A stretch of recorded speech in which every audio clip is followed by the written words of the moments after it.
Kahramanmaraş'ta meydana gelen ve 10 ilimizde büyük yıkımlara neden olan depremlerde kayınvalidesi enkaz altında kalan ünlü oyuncu Başak Gümülcinenoğlu göçük altından ses geldiğini söyleyerek gözyaşları içinde bölgeye ambulans gönderilmesini istedi. Haberimizin detaylarına geçmeden önce bir saniye videomuzu beğenip kanala abone olursanız beni çok mutlu edersiniz. Günlerdir enkazdaki kayınvalidesi için yardım çağrısında bulunan ünlü oyuncu yapılan çalışmalarda bir kişiden ses alındığını, göçük altından çıkarılmaya çalışıldığını söyledi. Sosyal medya hesaplarından gözyaşları içinde yardım isteyen oyuncu, "Bizim enkazda termal kameralarla ölçüm yapıldı ve içeride yaşayan biri var ve çıkarılıyor. Acil enkaza ambulans gitmesi gerekiyor. Ne olursunuz videoyu yayın lütfen," dedi. Ünlü oyuncu paylaşımdan kısa süre sonra bölgeye ambulans sevk edildiğini söyledi.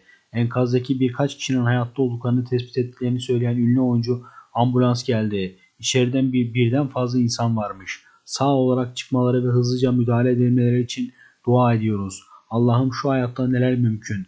4 kişide vücut ısısı, bir kişide kalp atışı tespit edildi. Allah hepinizden razı olsun," ifadelerini kullandı.